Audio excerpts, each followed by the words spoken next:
Because if you're walking into a situation where there are partitions and there's perspex everywhere, it might be a bit intimidating. So like at least having that information before you go in will sort of prepare you for it.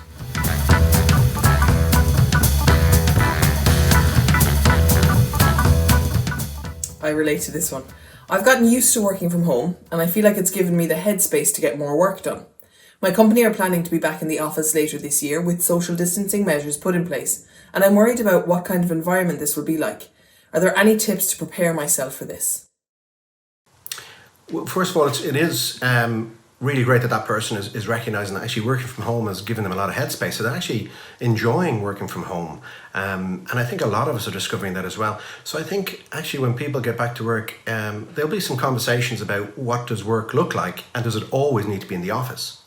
So, preparing some questions for when you get back to work in relation to maybe changing up your working week is a good thing to do.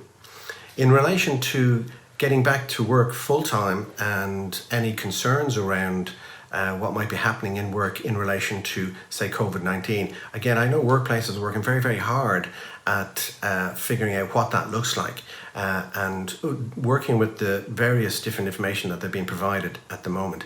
Something to keep in mind is actually that the workplaces we go back into will be a heckload cleaner than they were before.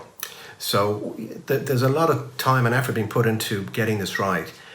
But again, if there's any employees or people getting back to work who are worried and anxious, ask the questions. Make sure you get the information and then work at what you're being provided. So the best way to prepare, tips for preparing yourself for going back to work are contact your boss and I guess ask what the measures are going to be. Not so that you're checking up on them, but more so that you're prepared for what the office might look like. Because if you're walking into a situation where there are partitions and there's perspex everywhere, it might be a bit intimidating. So at least having that information before you go in will sort of prepare you for it. Absolutely. And not to be too shy around asking the questions. Yes. So do ask the questions to get the information. Also, that might prompt the workplace into thinking about things that they hadn't thought about. Yeah.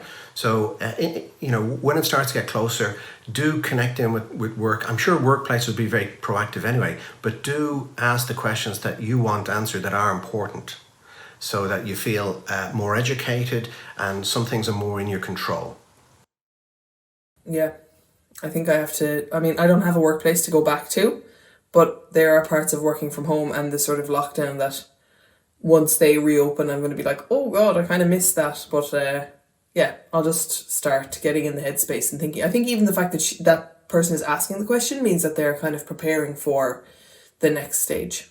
Yeah. And also, I think to keep in mind that there's some good stuff about getting back to work. Lots of people are missing their colleagues, missing their friends, missing the routine they had before. Some things certainly will be a bit different, but by and large, a lot of it will probably be the same and we'll kind of get back in the flow of it. And if we think by December, we'll certainly know an awful lot more as well in terms of our own routine.